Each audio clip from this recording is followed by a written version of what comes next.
अगर आप भी चाहते हैं यमुना म्यूजिक के ऑडियो वीडियो सबसे पहले आप तक पहुंचे, तो हमारे चैनल को सब्सक्राइब करें और साथ ही साथ बेल आइकन को दबाना ना भूलें, ताकि सभी वीडियो आप तक पहुंचे। धन्यवाद। माई, ए माई, का है बेटा, का बात बा? हम का सुनतानी माई? का सुनतारा बेटा? सुनतानी कि तू हमरा मेहरारू के चैन से रहे नहीं क्यों देहल चाहत? ना बेटा, के कहता? ना माई, हमार मेहरारू के तनिको परेशानी हुई हमरा से बर्दाश्त ना होई माई। ऐसन जन कह बेटा। ना माई ना, आज से हमार चूल्हा अलगे रही।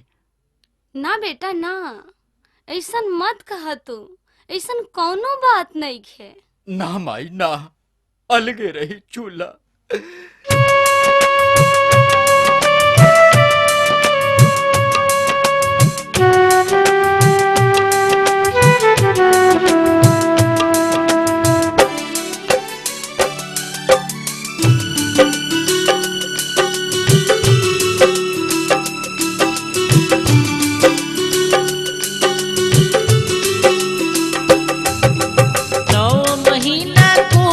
पलनी तोहर के दुनिया में ढलनी, 9 महीना कोख में पलनी तोहर के दुनिया में ढलनी।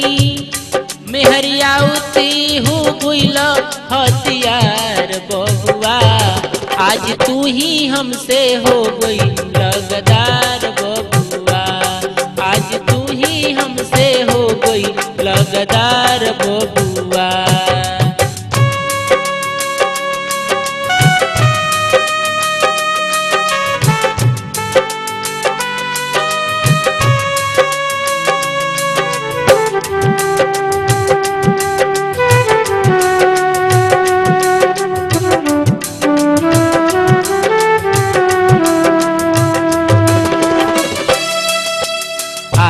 पेट खाई तोहर पूरा कोई नहीं पढ़ाई के, मेहरी के आवते तू काहे भूल गइल माई के।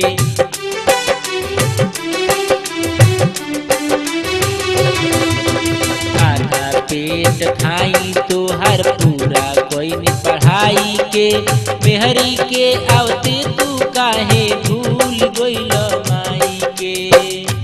तनिको कोइला ना विचार, सगर भूल गइल प्यार, तनिको कोइला ना विचार, सगर भूल गइल प्यार।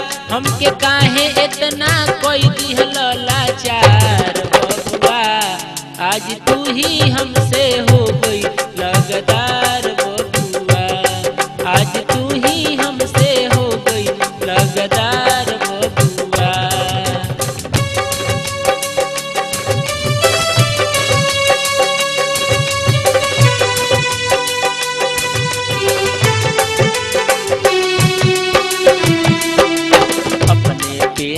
फाटल साड़ी तोहके राखी सूट में, हमारा के ठुकुरा दिहल मेहरी के एगो झूठ में।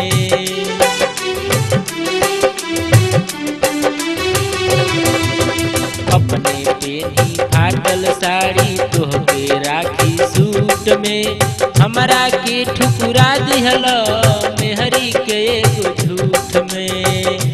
बात के कोइला नाही पाता, झट से तुरला हमसे नाता, बात के कोइला नाही पाता, झट से तुरला हमसे नाता। जियते बानी ही सा खोजेल हमार बबुआ, आज तू ही हमसे हो गई लगदार बबुआ, आज तू ही हमसे हो गई लगदार बबुआ।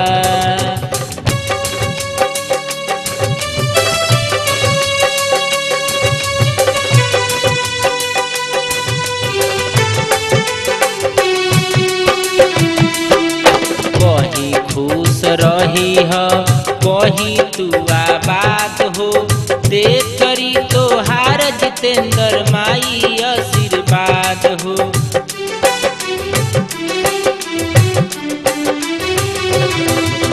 कहीं खुश रही हो कहीं तू आबाद हो, देख तरी तुहार जितेंद्र माई आशीर्वाद हो।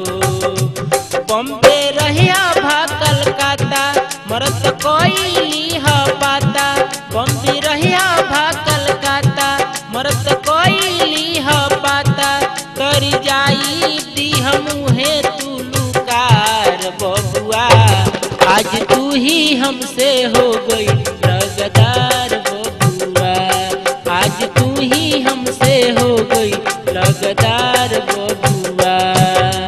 9 महीना कुख में पलनी तोहर की दुनिया में ढलनी। 9 महीना कुख में पलनी तोहर की दुनिया में ढलनी।